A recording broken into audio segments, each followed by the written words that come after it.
സംസ്ഥാനത്തെ റേഷൻ മുൻഗണനാ വിഭാഗത്തിലെ 70,418 പേർ പുറത്തായി. തുടർച്ചയായി 3 മാസം റേഷൻ കൈപ്പറ്റാത്ത സാഹചര്യത്തിലാണ് ഇവരെ ഒഴിവാക്കാൻ സർക്കാർ തീരുമാനിച്ചത്. അതേസമയം ഒഴിവാക്കുന്നവർക്ക് പകരം മറ്റു വിഭാഗങ്ങളിലെ അർഹതപ്പെട്ടവരെ മുൻഗണനാ പട്ടികയിൽ ഉൾപ്പെടുത്താനുള്ള നടപടിയും ആരംഭിച്ചു. പിങ്ക് കാർഡുള്ള 62,945 മഞ്ഞ കാർഡുള്ള 7,473 പേരാണ് 3 മാസമായി റേഷൻ വാങ്ങാത്തത്. പിങ്ക് കാർഡിൽ റേഷൻ വാങ്ങാത്തവർ കൂടുതൽ എറണാകുളത്തും തിരുവനന്തപുരത്തുമാണ്.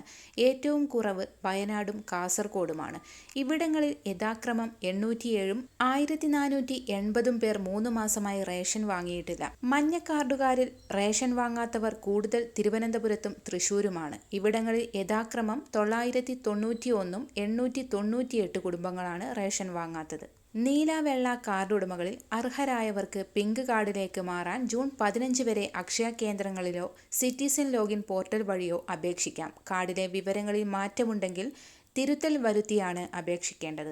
മറ്റൊരറിയിപ്പ്, ഈ വർഷത്തെ സാമൂഹിക സുരക്ഷാ ക്ഷേമനിധി പെൻഷൻ മസ്റ്ററിംഗ് ഈ മാസം 25 മുതൽ അക്ഷയ കേന്ദ്രങ്ങളിൽ ആരംഭിക്കും. 2024 ഡിസംബർ 31 മുന്നേ പെൻഷൻ അനുവദിക്കപ്പെട്ട മുഴുവൻ ഗുണഭോക്താക്കളും നിർബന്ധമായും പെൻഷൻ മസ്റ്ററിംഗ് ചെയ്യേണ്ടതാണ്. അല്ലാത്തപക്ഷം പെൻഷൻ വിതരണം തടസ്സപ്പെടുന്നതാണ്. പെൻഷൻ മസ്റ്ററിംഗ് ചെയ്യേണ്ട അവസാന തീയതി 2025 ഓഗസ്റ്റ് 24.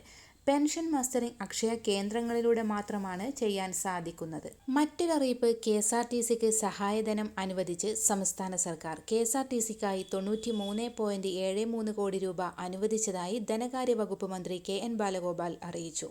പെൻഷൻ വിതരണത്തിനായി 73.73 കോടി രൂപയും മറ്റു ആവശ്യങ്ങൾക്കായി 20 കോടി രൂപയുമാണ് അനുവദിച്ചത്. നിലവിലെ സർക്കാരിന്റെ കാലത്ത് 6,401 കോടി രൂപയാണ് KSRTCക്കായി അനുവദിച്ചത്. കഴിഞ്ഞ സാമ്പത്തിക വർഷം ബജറ്റിൽ അനുവദിച്ച 900 കോടി രൂപയ്ക്ക് പുറമെ 676 കോടി രൂപ അധികമായി ലഭിച്ചിരുന്നു. ഈ വർഷം ഇതിനോടകം 343 കോടി രൂപ സർക്കാർ സഹായമായി KSRTCക്ക് നൽകിയതായും ധനകാര്യമന്ത്രി വ്യക്തമാക്കി. എല്ലാവിധ സർക്കാർ അറിയിപ്പുകളും നിങ്ങളിലേക്കെത്താൻ ഈ ചാനൽ സബ്സ്ക്രൈബ് ചെയ്യുക.